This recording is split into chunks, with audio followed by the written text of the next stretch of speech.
जय श्री राम आदरणीय मित्रों। मैं लक्ष्मीपुत्र डॉक्टर कुमार गणेश जयपुर बीकानेर से प्रणाम।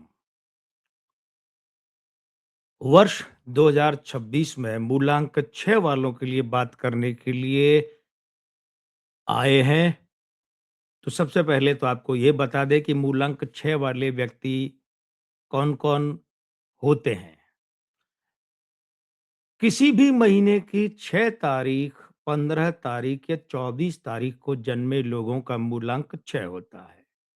तो आइए आपके लिए बात करते हैं कि इस वर्ष यानी कि 2026 में आपका करियर, व्यापार का मामला कैसा रह सकता है और आपका निजी और पारिवारिक जीवन कैसा रह सकता है। मूलांक 6 वालों, आप व्यापार करते हैं और अगर व्यापार का विस्तार करना चाहते हैं तो इस वर्ष कर सकते हैं। अगर आप ऐसा सोच रहे हैं तो आप गलत सोच रहे हैं। क्यों? चक्कर गिन्नी हो गए? देखिए क्या है, अगर आप ऐसा सोच रहे हैं कि इस साल आप विस्तार कर सकते हैं, तो हमने कहा ये गलत है, ये सही नहीं है। क्योंकि ये वर्ष आपके व्यापार के विस्तार के दृष्टिकोण से अच्छा नहीं है। रुक जाइए 1 साल, अगले वर्ष कीजिएगा। इस साल इस इच्छा पर नियंत्रण रखिए। जो लोग नौकरी में हैं, नौकरी पेशा है, भले चाहे वे सरकारी नौकरी में हो कि निजी क्षेत्र में हो कि कॉर्पोरेट में हो, लेकिन जो नौकरी में हैं, जॉब करते हैं, तो उनका नौकरी का पैसा कहीं न कहीं अटक सकता है। एरियर अट सकता है, वो अटक जाए, भुगतान कोई दूसरा बचा पड़ा है, पहले से अटका वो अटका ही रह सकता है या नया अटकाव पैदा हो जाए। मतलब जॉब में, करियर में पैसे से, नौकरी में पैसे से अटकाव का मामला दुखी कर सकता है। अगर कोई ऐसी परीक्षा है, जो नौकरी के लिए है और वो एक ही परीक्षा है और वो एक ही परीक्षा से आप सीधे नौकरी लग जाएँगे, तब तो ये वर्ष आपके लिए कोई अनुकूल दिख नहीं रहा है।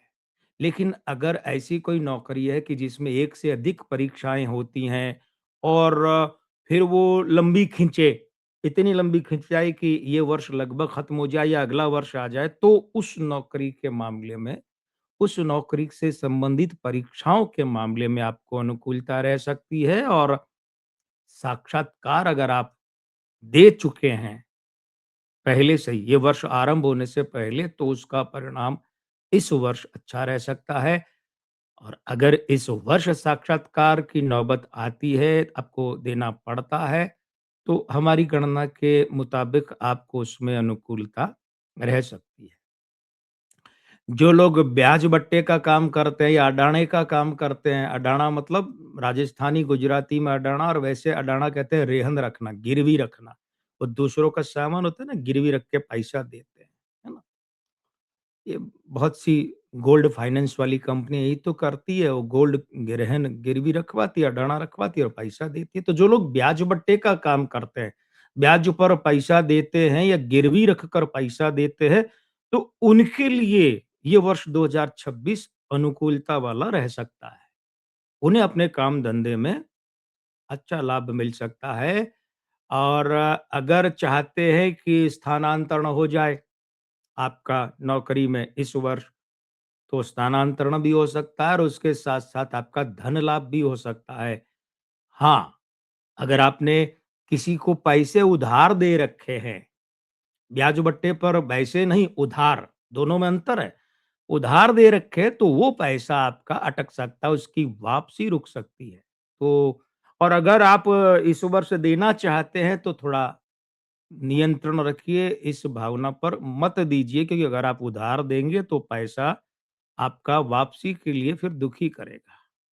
चलिए अब निजी और पारिवारिक जीवन की बात करते हैं। तो आपके परिवार में कोई ख़ास बड़ा काम आ सकता है जिसके लिए आपको बड़ा खर्च करना पड़ सकता है। अब आपके मन में ये बात आ रही होगी कि भई ये जो ख़ास बड़ा काम है, ये शुभ होगा कि अशुभ होगा? तो समय और परिस्थिति तो शुभ के पक्ष में नहीं है।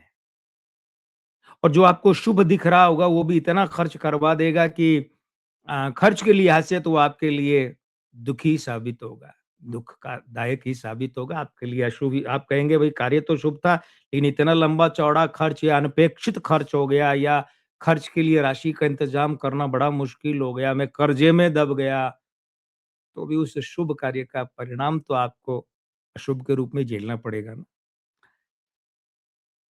बचत करने के मामले में सचेत रहें, सचेष्ट रहें, लापरवाही बिल्कुल नहीं बरतें। क्योंकि अगर ऐसा करेंगे तो वर्ष 2026 में जब ज़रूरत पड़ेगी तो फिर आपका हाथ तंग हो जाएगा। जब आपको पैसा चाहिएगा तो पैसा नहीं मिलेगा। फिर आप कहेंगे क्या करूँ खाली हाथ हूँ या कम पैसा है हाथ में। ज़रूरत के मुताबिक ध्यान रखिएगा, बचा कर रखना है। संतान का करियर अगर अभी तक आरंभ नहीं हुआ है तो आपकी संतान का करियर इस वर्ष यानी कि 2026 में आरंभ हो सकता है। अब ये बात भी ध्यान में रखिएगा कि जब आपकी संतान का करियर आरंभ होगा, तो वो आपकी संतान आपसे दूर जा सकती है।